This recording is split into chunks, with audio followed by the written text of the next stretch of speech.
E aí, meu aluno querido, preparado para continuar mexendo com verbos, tá? Mão na massa agora, continuar falando sobre estrutura de conjugação, classificação de verbos quanto à conjunção, montagem de elementos dentro da conjugação. Bem, se você está preparado, então vamos lá. Pensando ainda na ideia de tempos e modos verbais, você já estudou o modo indicativo, você sabe o que é o modo indicativo. Vamos dar uma olhada agora no outro modo, que é o chamado modo subjuntivo. Veja aí. Quando eu falo para você sobre modo subjuntivo, eu quero que você tenha bem claro na sua mente o que é que o subjuntivo indica. Subjuntivo indica hipótese. Aqui eu vou abrir um precedente para falar o seguinte. Existe uma prova, aliás, uma banca, tá, no Brasil que gosta muito de cobrar o modo subjuntivo. Eu vou ter que falar. É a banca FCC. Ela adora, a Fundação Carlos Chagas adora cobrar isso aí. A título de exemplo, tá? Geralmente, o cara coloca o verbo conjugado ali e pergunta para você. A forma verbal destacada indica, aí coloca lá certeza, hipótese, possibilidade, hipótese possível, tá? E geralmente a resposta é hipótese possível. Quando você tem o subjuntivo, evidentemente. Então, saber reconhecer um verbo no subjuntivo ajuda a responder a questão com muito mais facilidade. Beleza? Simples, tranquilo, fácil de entender. Vamos adiante aqui? Observe comigo o seguinte. Nós temos 3 tempos no subjuntivo. Temos o presente, temos o pretérito imperfeito e o futuro. Na hora de fazer a conjugação, o macete é você empregar as conjunções. Por exemplo, no presente vai usar a conjunção que. No pretérito imperfeito vai usar a conjunção se e no futuro vai usar a conjunção quando. Tá? Vamos observar aqui. Eu tenho no presente do verbo amar, que eu ame. Vender, que eu venda. Partir, que eu parta. E agora, chamando a sua atenção para aquilo que é importantíssimo. Olha nesse verbo amar aqui, a terminação como é que ficou? Ame. Vender, como é que ficou? Venda. Partir, como é que ficou? Parta. Essa é a segunda pegadinha que o cara pode tentar fazer. Vai perguntar se essas formas estão no mesmo tempo e no mesmo modo. Estão, apesar de terem essas formas diferentes. Tá? O verbo da primeira família, amar, terminado em AR, vai virar ame. O vender, da segunda família, terminado em ER, vai virar venda. Tá? Praticamente uma inversão aqui. E isso você tem que saber reconhecer dentro da conjugação, lá na questão, para você não errar. Então aqui é mais uma pegadinha, tá, da qual você conseguiu fugir. Depois, olha lá na parte do imperfeito do subjuntivo. Se eu amasse, verbo vender, se eu vendesse. E o verbo partir, se eu partisse. Então, pensando nisso, dentro do verbo no subjuntivo, você vai ter a presença desses 2 S's aqui. Tá? Amasse, vendesse ou partisse. Olha no futuro como é que fica. Quando eu amar, quando eu vender, quando eu partir. O que você vai perceber? A presença desse R no meio da conjugação. Ao longo de toda a conjugação vai aparecer esse R aí. Beleza? Esse é o modo subjuntivo, tá? Modo subjuntivo. Existe um outro modo, o próximo modo que nós vamos estudar, que é chamado modo imperativo. Quando eu falo para você imperativo, você lembra do quê? De imperador, tá? O que é que indica o modo imperativo? Uma ordem, um pedido, uma súplica ou um aconselhamento. O mais simples é você pensar que é uma ordem. Agora, algo bastante interessante é, no imperativo não existe tempo, porque toda ordem é para já. Você dá a ordem esperando que a pessoa faça na hora, tá? Ou um pedido, ou uma súplica, ou um aconselhamento. Agora, Além disso, você tem que entender que, como não há tempo, existem formas do imperativo. E são essas formas que nós vamos estudar pontualmente. Como fazer. Essas formas são formas híbridas. Para você formar o imperativo, você vai ter que utilizar termos provenientes de outra parte da conjugação. Então você vai misturar um pouco do indicativo com um pouco do subjuntivo, para daí poder fazer a conjugação corretamente. Tá? A conjugação correta, pensamos assim. Então, vamos observar aí na nossa tela quais são as características que nós temos do modo imperativo. Acompanhe comigo. Olha só. Então, indica ordem, pedido, súplica ou aconselhamento. E eu quero que você anote que o imperativo possui formas. Essa parte então, você vai ter que escrever um pouquinho. Tá? Quais são as formas? Separa aí. E, primeiro caso, a primeira forma, você vai chamar de imperativo afirmativo. Tá? Afirmativo. Muito bem. A segunda forma é do imperativo chamado de imperativo negativo. Imperativo afirmativo, imperativo negativo. Quero que você lembre outra coisa. O imperativo não possui primeira pessoa, tá? É até legal de você marcar ali, ó. Não há primeira pessoa, tá? Não vai existir a chamada primeira pessoa do imperativo, porque você só dá uma ordem para outra pessoa, não para si. Então veja, quando nós falamos dessas formas, existem regras para formá-las.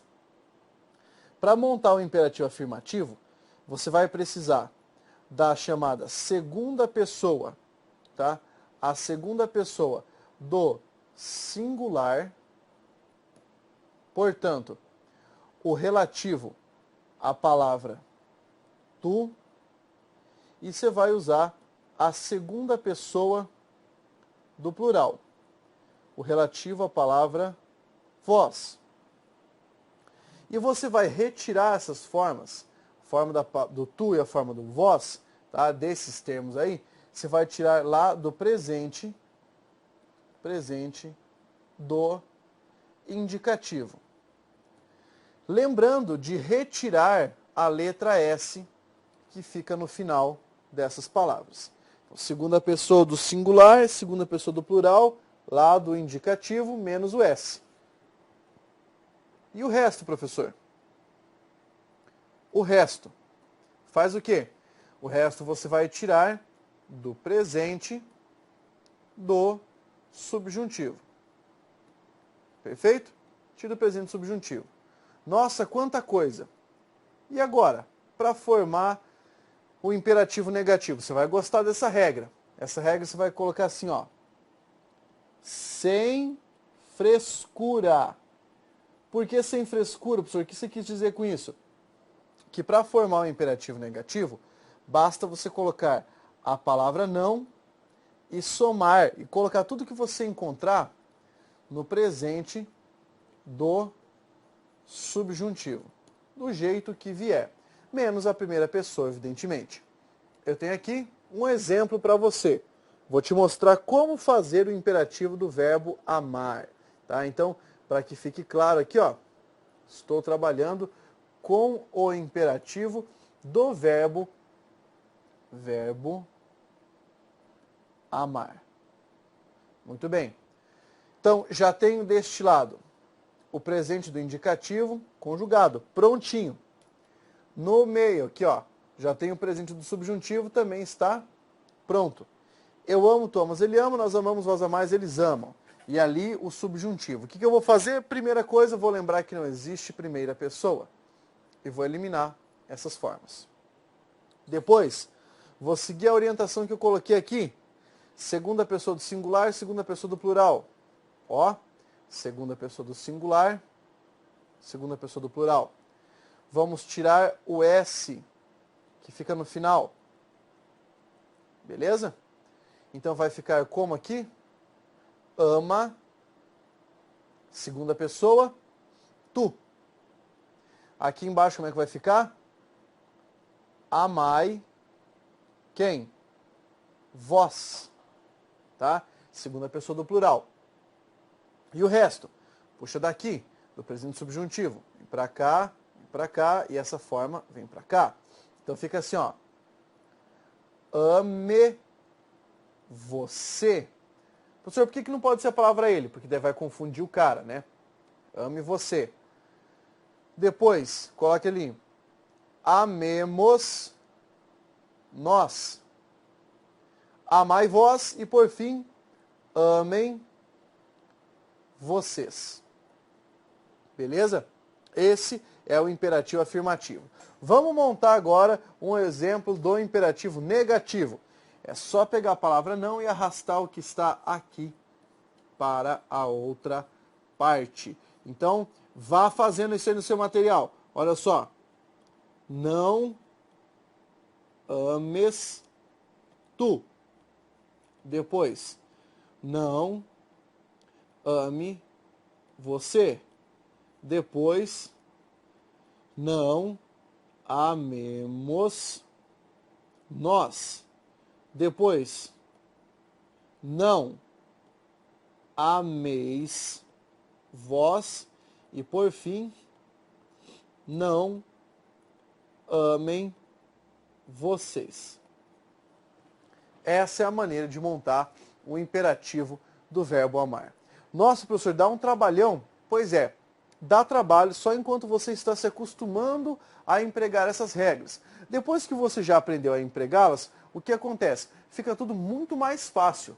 Por que fica mais fácil? É simples. É só você pensar que aí depois de fazer essa tabela, você vai se acostumando que forma que muda, que forma não muda, e tudo vai ficar, ó, facinho, vai ficar muito simples de entrar no seu cérebro. Beleza? Vamos fazer o seguinte agora? Vamos falar sobre as formas nominais do verbo? Olha lá. O que é uma forma nominal do verbo? É uma forma que vai fazer com que você tenha a impressão de que aquilo é outra coisa e não um verbo, tá? Que vai parecer um termo nominal, por isso formas nominais. Existem três. A primeira é o infinitivo, a segunda é o gerúndio e a terceira é o particípio. Beleza. O que é uma forma nominal do infinitivo? É aquela em que o verbo termina em R, tá? Assim, ó. Amar, vender, partir. É o nome do verbo, tá? Ou o verbo não conjugado, atemporal, podemos pensar. Gerúndio. É o verbo terminado em NDO e indica uma ação em processamento, amando, vendendo ou partindo. Tenho certeza de que você já viu uma pessoa falando no gerúndio incorretamente.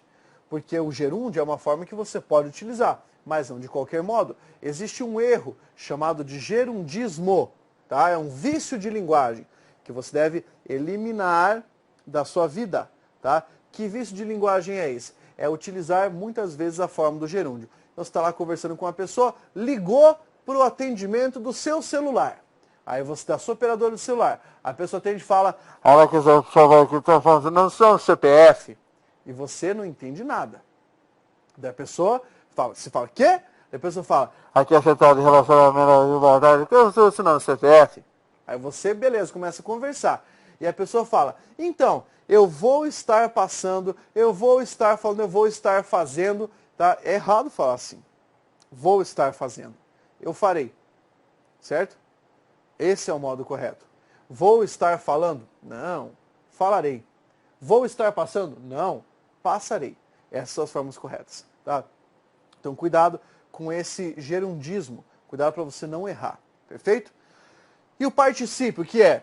Particípio é o verbo terminado em ado ou ido. E ele vai exprimir uma ação finalizada. Por exemplo, amado, vendido ou partido.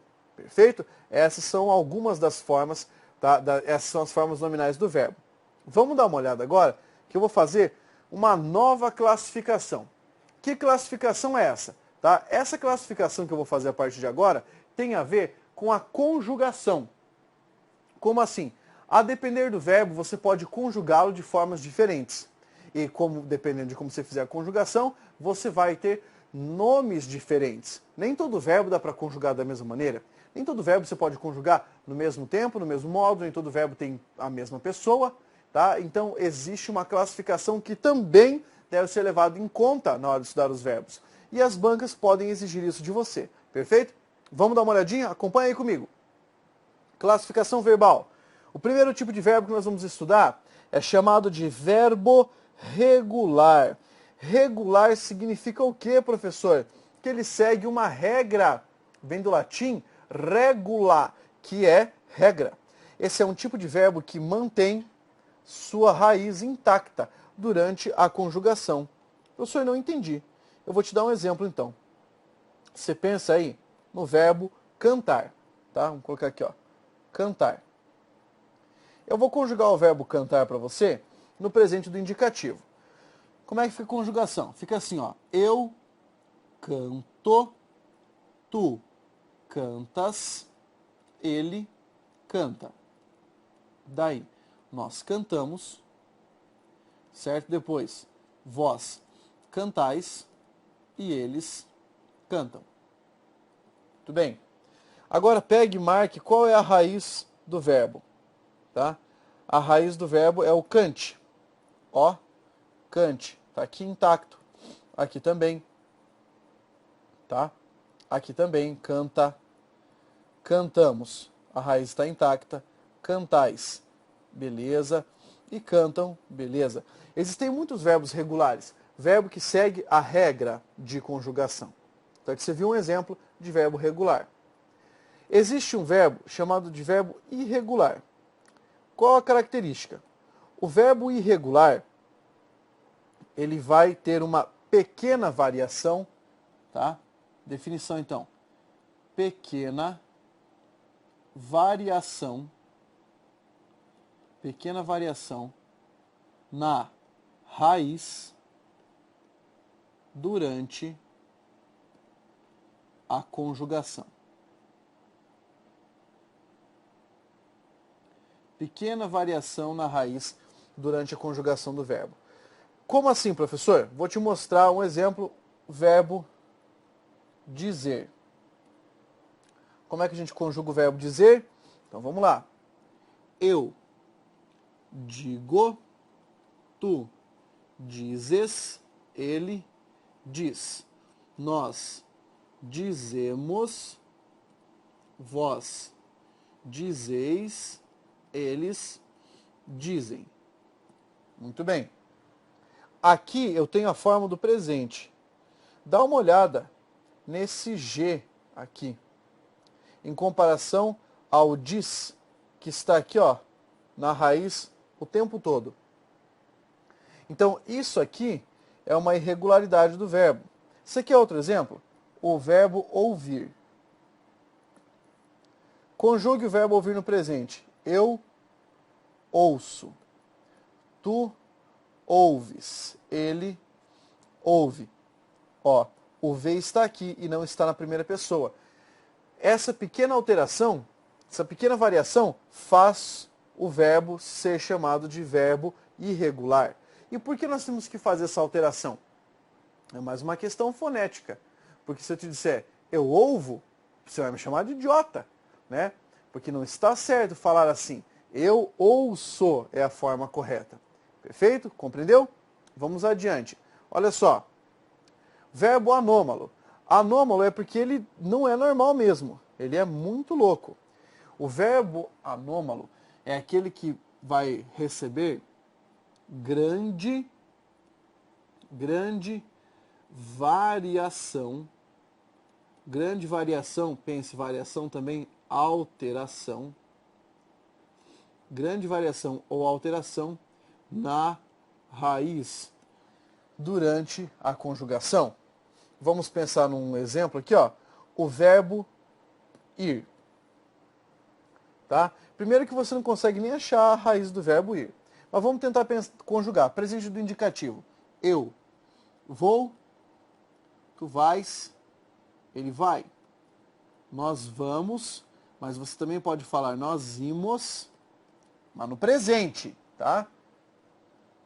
Você pode falar vós ides ou vós is, no presente. E não é verbo to be, é o verbo ir. eles vão. Olha como mudou a raiz. Outro exemplo é o verbo ser. O verbo ser é bem anômalo mesmo.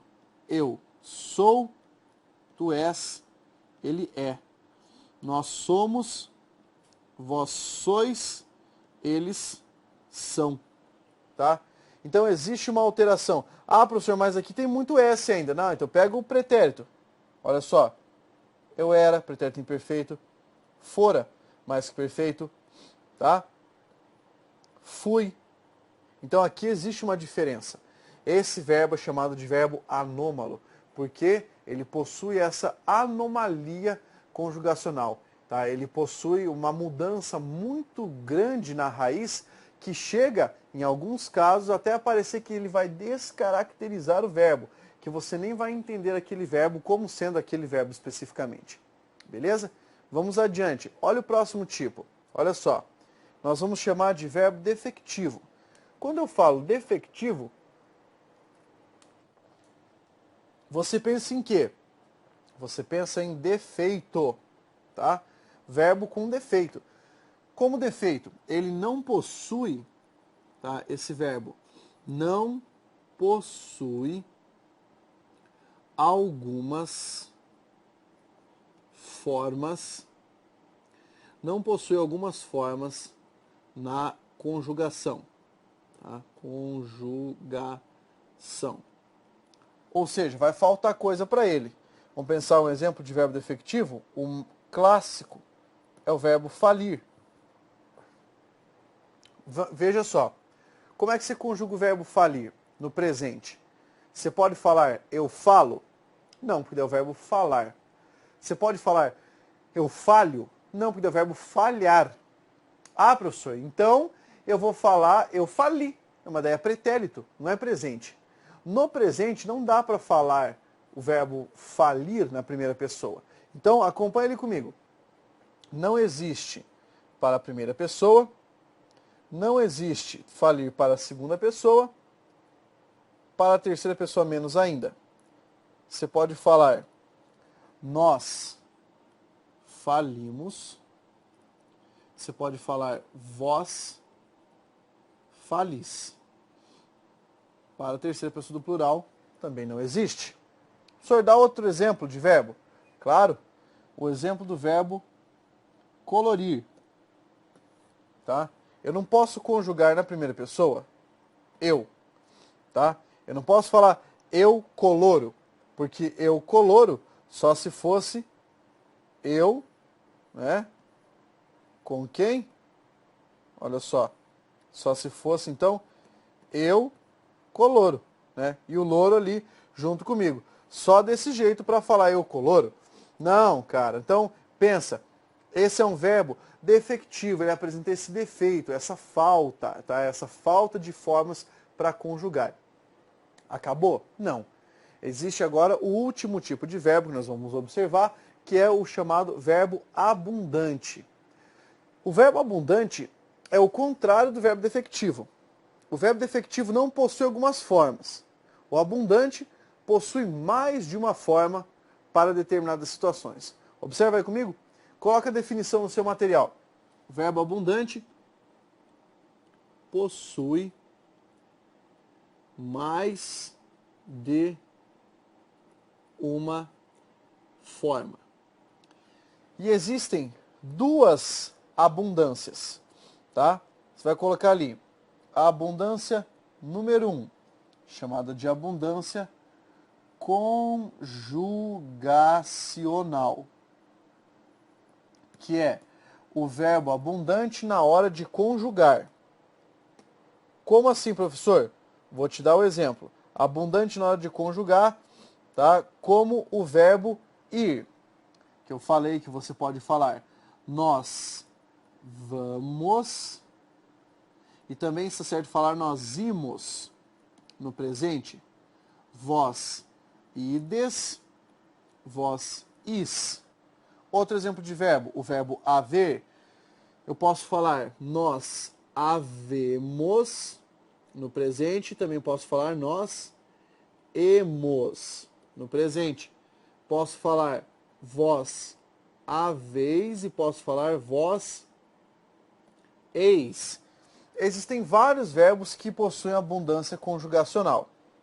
O segundo tipo de abundância, tá? O tipo 2, é chamada abundância participial, que é uma abundância no particípio. Existem alguns verbos que possuem duplo particípio. Duas maneiras. Vamos pensar aqui, ó, por exemplo, o verbo acender. O que eu posso falar? Posso falar acendido e posso falar aceso. O verbo matar.